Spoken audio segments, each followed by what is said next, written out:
Friends, നമസ്കാരം. Kevin Sam ആണ്. After long time. ഇപ്പൊ സമയം 9 മണി കഴിഞ്ഞിരിക്കുകയാണ്.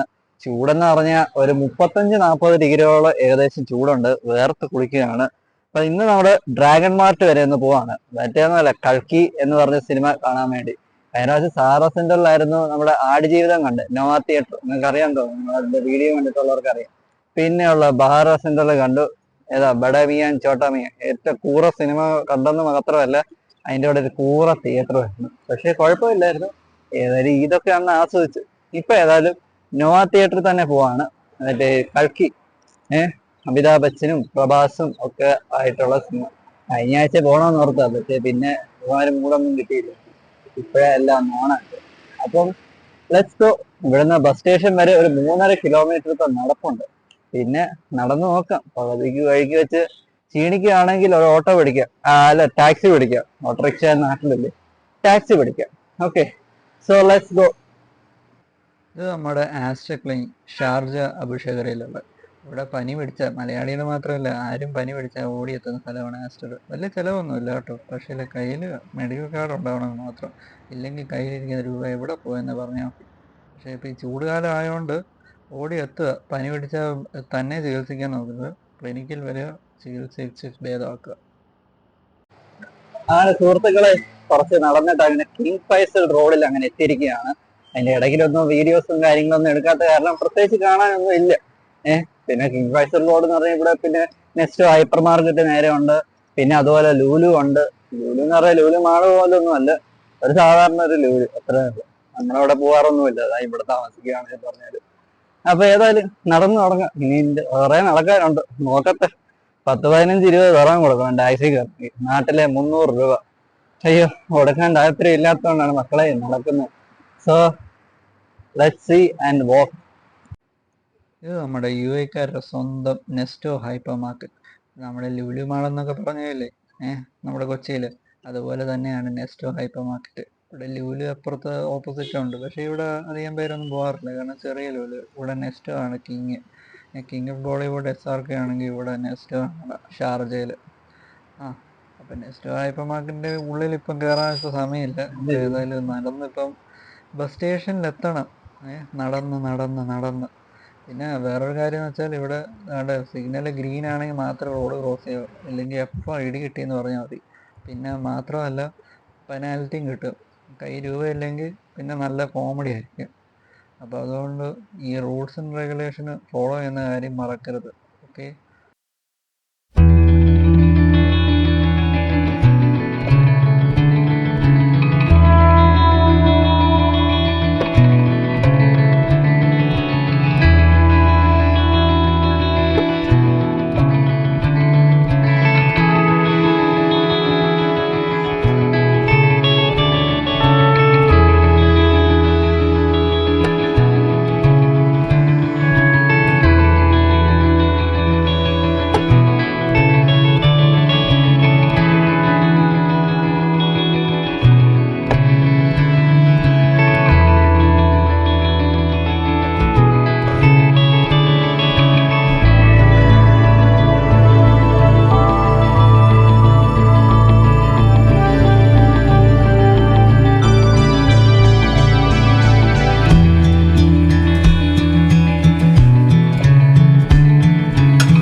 അങ്ങനെ വലിയ ചൂടിന് ശേഷം അവസാനം ബസ് സ്റ്റേഷനിൽ അങ്ങനെ എത്തി. പിന്നെ എൻ്റെ പൊന്നോ 50 ഡിഗ്രി ചൂടുണ്ട്. നിങ്ങൾ ആലോചിക്കണം, ടാക്സിക്ക് 15 ദിർഹം പോലും കൊടുക്കാതാണ് ബസ് സ്റ്റേഷനിൽ എത്തിയത്. ഓക്കെ, അപ്പോൾ ഇനി പതുക്കെ ബസ് സ്റ്റേഷനിൽ ബസ്സിൽ കയറാൻ നോക്കണം. അതുപോലെ നോട്ട് കാർഡ് റീചാർജ് ചെയ്തു, പഴയ കാർഡായിരുന്നു, അത് പോയിട്ട് പുതിയതങ്ങ് മേടിച്ചു. അപ്പോൾ ഇനി ബസ്സിൽ കയറിയിട്ട് ബാക്കി കാഴ്ചകൾ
സുഹൃത്തുക്കളെ ബസ് സ്റ്റേഷനിൽ ഇറങ്ങി 5 മിനിറ്റ് നടന്ന അവസാനം മെട്രോയിൽ അങ്ങനെ വന്നിക്കുക. മെട്രോ സ്റ്റേഷനിൽ കേട്ടോ, സെൻറ്റർ പോയിൻ്റ്.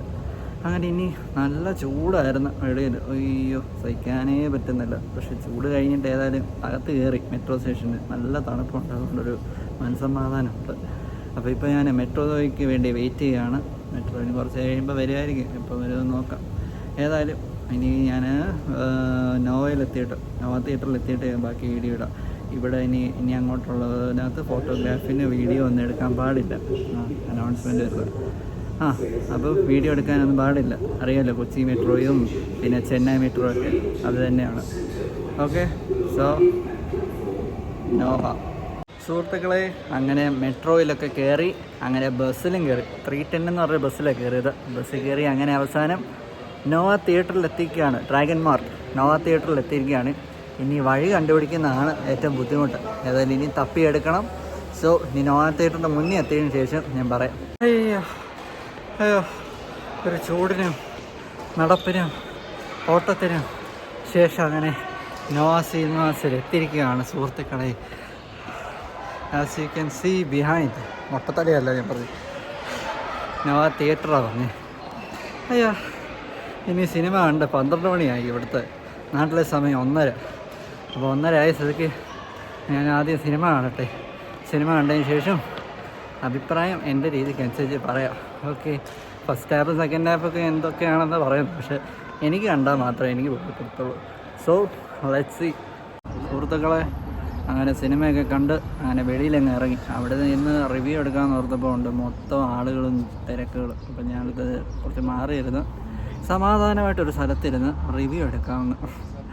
അപ്പോൾ സിനിമ കണ്ടതിന് ശേഷം ഉദ്ദേശിച്ച പോലെ തന്നെ, ആ റിവ്യൂ കേട്ട പോലെ തന്നെ ഫസ്റ്റ് ഹാഫ് ഭയങ്കര ബോറിംഗ് ആയിരുന്നു സത്യം പറഞ്ഞ്. ഞാൻ ആദ്യം കണ്ടപ്പോൾ ഓർത്ത് പ്രഭാസിനൊരു മാറ്റമില്ലല്ലോ എന്ന്. പക്ഷെ പിന്നെ ഇടയ്ക്കിടയ്ക്ക് ചില ഡാൻസും കാര്യങ്ങളൊക്കെ കണ്ടപ്പോൾ ഓർത്ത് കൊള്ളാം, ഇടയ്ക്കൊക്കെ ക്ലാസിക് ഫീലും ഒക്കെ കിട്ടി. പക്ഷെ എന്നാലും ഒരു ബോറിംഗ് തന്നെയായിരുന്നു ഫസ്റ്റ് ഹാഫ്. ദിശാപത്നിയൊക്കെ എന്തിനോ വേണ്ടി വന്നു, എന്തിനോ വേണ്ടി പോയി, എന്തിനോ തിളയ്ക്കുന്ന സാമ്പാർ എന്ന് പറഞ്ഞ പോലെ ഏതായാലും തിളച്ചിട്ട് പോയി. അപ്പം എനിക്ക് ഏറ്റവും സത്യം പറഞ്ഞാൽ ഈ സിനിമയിൽ ഏറ്റവും ഇഷ്ടപ്പെട്ടത് വൺ ആൻഡ് ഓൺലി നമ്മുടെ അമിതാഭ് ബച്ചന്, 1970s ലെജൻഡ്. അദ്ദേഹം അടിപൊളിയായിരുന്നു. എന്തായാലും ഇത്രയും വയസ്സാണെങ്കിൽ പോലും നന്നായിട്ട് അഭിനയിച്ചു. ആക്ഷനാണെങ്കിൽ ഡൂപ്പായിരിക്കാം, എന്താണേലും കൊള്ളാം. ഞാൻ ഏതായാലും സിനിമ ഇത്ര എൻജോയ് ചെയ്യാൻ കാരണം ഇത് ഫസ്റ്റ് ഹാഫ് ആണെങ്കിലും സെക്കൻഡ് ഹാഫ് ആണെങ്കിലും മൊത്തം പറയുകയാണെങ്കിൽ ഏറ്റവും എൻജോയ് ചെയ്തത് നമ്മുടെ അമിതാഭ് ബച്ചൻ്റെ സീൻസ് ആയിരുന്നു. പിന്നെ പ്രഭാസിൻ്റെ സെക്കൻഡ് ഹാഫ് തൊട്ടുള്ള പ്രഭാസ് കൊള്ളാം. ആൾ ഭയങ്കര ക്രൂക്കാണ് ഈ സിനിമയിൽ കാണിക്കുന്നത്, സെൽഫിഷ് മൈൻഡഡാണ്. പക്ഷേ എന്നാലും ആ ക്യാരക്ടർ നന്നായിട്ട് പിടിച്ച് ചെയ്തു. സലാറ് തൊട്ട് പുള്ളി പിന്നെ പതുക്കെ അപ്പായി വന്നിറങ്ങി. ഇപ്പോൾ ഈ സിനിമയിൽ വന്നപ്പോൾ അത് നന്നായിട്ട് റിഫ്ലക്റ്റ് ചെയ്യുന്നുണ്ട്. പിന്നെ ഉള്ളത് രാജമൗളിയുടെ സിനിമ നിങ്ങൾക്കറിയാമല്ലോ. അയ്യോ, 5 വർഷം തലച്ച ആൾ ഇതാ പിന്നെയും വന്നു. അത് ഈ സിനിമ നന്നായി തിയേറ്ററിൽ നിന്ന് കണ്ടപ്പോൾ നന്നായിട്ട് ഒത്തിട്ടുണ്ടായിരുന്നു. അപ്പോൾ പിന്നെ ഉള്ളത് ദീപിക പടുക്കോണ്. പിന്നെ ഉള്ളത് ആരൊക്കെയാണ്, പിന്നെയൊക്കെ കമലഹാസൻ. അത് പിന്നെ ഒന്നും പറയണ്ട. പിന്നെ കമലഹാസൻ ഞാൻ ആദ്യം കഴിഞ്ഞ വർഷം അത് അനൗൺസ് ചെയ്തപ്പം ഇതിനകത്ത് ഫൈറ്റ് സീനും കാര്യങ്ങളൊക്കെ ഉണ്ടായിരിക്കുന്നത്. പക്ഷേ ഇതിനകത്ത് അതില്ല. കമലഹാസൻ്റെ റോൾ കണ്ടിട്ടുള്ളവർക്കറിയാം, ഒരു ക്യാമിയോ പോലെ വന്നു പോയി. സെക്കൻഡ് പാർട്ട് തൊട്ടാണ് ഇദ്ദേഹത്തിൻ്റെ വില്ലനിസം പുറത്ത് വരുന്നത്. അപ്പോൾ നമുക്ക് നോക്കാം. ഓക്കെ, സെക്കൻഡ് പാർട്ട് എങ്ങനെ ഇരിക്കുമെന്ന് നോക്കാം. പക്ഷേ ഫസ്റ്റ് പാർട്ട് എന്തൊക്കെ പറഞ്ഞാലും നല്ല അടിപൊളിയാണ്. സെക്കൻഡ് ഹാഫിൽ പ്രത്യേകിച്ച് പിന്നെ ആ മഹാഭാരതത്തിൻ്റെ സീനൊക്കെ നന്നായിട്ട് എടുത്തിട്ടുണ്ട്.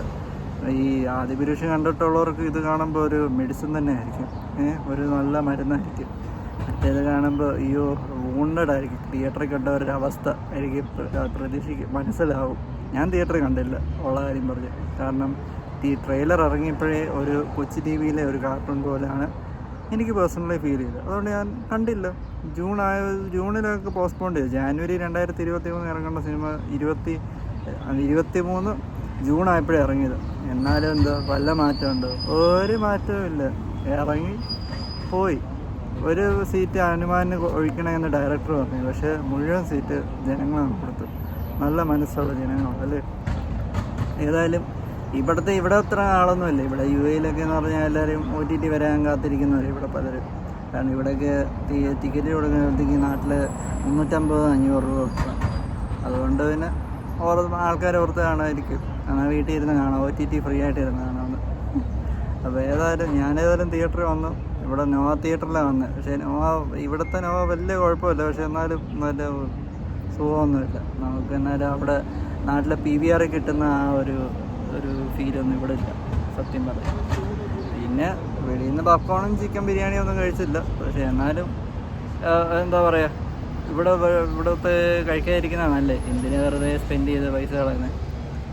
അപ്പോൾ അതൊക്കെയാണ് പറയാനുള്ളത്. പിന്നെ സിനിമ മൊത്തത്തിൽ പറയുകയാണെങ്കിൽ ഞാൻ ആസ്വദിച്ചു. ഇപ്പോൾ ഫസ്റ്റ് ഹാഫ് ഒഴിച്ച് കഴിഞ്ഞാൽ സെക്കൻഡ് ഹാഫിൽ ആ സീൻസും കാര്യങ്ങളൊക്കെ നന്നായിട്ട് എൻജോയ് ചെയ്തു, നന്നായിട്ട് ആസ്വദിച്ചിട്ടാണ് ഞാനിപ്പോൾ ഇറങ്ങിയത്.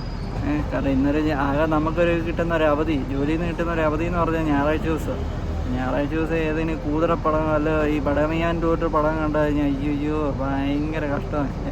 പിന്നെ അന്ന് ഈദായതുകൊണ്ടും പ്രത്യേകിച്ച് പണിയൊന്നും ഇല്ലാത്തതുകൊണ്ട് കുഴപ്പമില്ല. പിന്നെ ഈ ഇങ്ങനെയുള്ള ഒരു ദിവസം അവധി കിട്ടുമ്പോഴേ ഇങ്ങനത്തെ സാധനത്തിന് ടൈം ഇൻവെസ്റ്റ് ചെയ്താൽ ബോറായിരിക്കും, സ്പെൻഡ് ചെയ്താൽ ബോറായിരിക്കും. അപ്പോൾ ഇതേതായാലും ഞാൻ എൻജോയ് ചെയ്തു. ഏതായാലും hats of two the director Amitabh Bachchan and Prabhas. Okay, so thanks for watching my video. പിന്നെ 2 മാസം ഞാൻ യൂട്യൂബ് ഇല്ലാത്തപ്പം പലരും എനിക്കിട്ട് ഇൻസ്റ്റാഗ്രാമിലൊക്കെ മെസ്സേജ് അയച്ചു, എന്താ തോറ്റു ഓടിയോന്ന് പറയും. അങ്ങനെ തോറ്റു ഓടുന്നവനല്ല ഞാൻ, മനസ്സിലായോ? ഈ മുട്ടയടിച്ചു എന്ന് പറയുന്നത് ഈ ചൂട് കാരണമാണ്. മുട്ടയടിച്ച് ഇതെന്താണെന്ന് ആരും ചോദിക്കരുത്. ഇപ്പോൾ ഞാൻ മുട്ടയടിച്ചത് ചൂടിൻ്റെ സഹിക്കാൻ പറ്റാത്തതുകൊണ്ട് പിന്നെ പുതിയ ലുക്ക് അങ്ങ് പിടിക്കാൻ നിർത്തും. പക്ഷേ യൂട്യൂബിൽ നിന്നൊന്നും അങ്ങനെ തോറ്റു ഓടുന്നവനല്ല കെവിൻ സാം. അഥവാ തോൽവി ഫേസ് ചെയ്താൽ കുറച്ച് നാൾ ബ്രേക്ക് ഇടും, അത് സത്യമാണ്. പക്ഷെ ഒന്ന് ബ്രേക്ക് ഇട്ടിട്ട് ഞാൻ ഇറങ്ങിയതായിരിക്കും. ഞാനിപ്പോൾ ഇറങ്ങി, ഇനിയും കുറച്ച് പ്ലാനുകളുണ്ട്. ഇവിടെയൊക്കെ തന്നെ കാണും. ആർക്കെങ്കിലും ഇപ്പോൾ എൻ്റെ യൂട്യൂബ് വീഡിയോസൊക്കെ കാണുന്നവർ ഇനി എൻ്റെ പഴയ വീഡിയോസൊക്കെ കാണാം. പിന്നെ എന്താ പറയുക, ഈ വീഡിയോയും കാണാം. നിങ്ങൾക്ക് സപ്പോർട്ട് ചെയ്യാൻ ഇഷ്ടമുള്ളവർക്ക് സപ്പോർട്ട് ചെയ്യാം. സപ്പോർട്ട് ചെയ്യുകയാണെങ്കിൽ ഒരുപാട് നന്ദി, താങ്ക് യു. പിന്നെ ക്രിട്ടിസൈസ് ചെയ്തവർക്കും താങ്ക് യു. അതായത് എന്നെ കുറേ പേര് കളിയാക്കിയപ്പം ഞാൻ വരണ്ടെന്ന് ആദ്യം ഓർത്തതാണ്. പക്ഷെ എന്നാലും ഓർത്ത് അങ്ങനെ തോറ്റോടാനല്ലല്ലോ കഴിഞ്ഞ 1 കൊല്ലമായിട്ട് ഇതിനു വേണ്ടി നിന്നത്. അപ്പോൾ ഇവിടെ ഞാൻ യൂട്യൂബ് ചാനൽ തുടങ്ങിയിട്ടുണ്ടെങ്കിൽ ഞാൻ വർക്ക് ചെയ്യാൻ തന്നെയാണ്. ഞാൻ ഈ വർക്ക് ഭയങ്കരമായിട്ട് ആസ്വദിക്കുന്നുണ്ട്, എൻജോയ് ചെയ്യുന്നുണ്ട്. അതുകൊണ്ട് ഞാൻ ഈ വർക്ക് ഇനിയും തന്നെ തുടരും. അങ്ങനെ ഞാൻ 1 മാസമോ 2 മാസമോ 3 മാസമോ ഞാൻ ഇല്ലെന്ന് ഓർത്തിട്ട് അങ്ങനെ തോറ്റോടത്തൊന്നുമില്ല. ഞാൻ പിന്നെ എൻ്റെ ജോലി കാര്യത്തിനും ഒക്കെയാണ് ഒന്ന് ബ്രേക്ക് എടുത്തത്, ജോലി ശ്രദ്ധിക്കാനും. പിന്നെ അതുപോലെ എന്തിനും യൂട്യൂബ് ചാനലാണെങ്കിൽ കുറച്ച് കാലത്തേക്ക് ഓഫ് ചെയ്തിട്ട് എന്താ കുഴപ്പം എന്നോർത്തിട്ട്. ഓക്കെ, അപ്പം thanks for watching my video. Take care.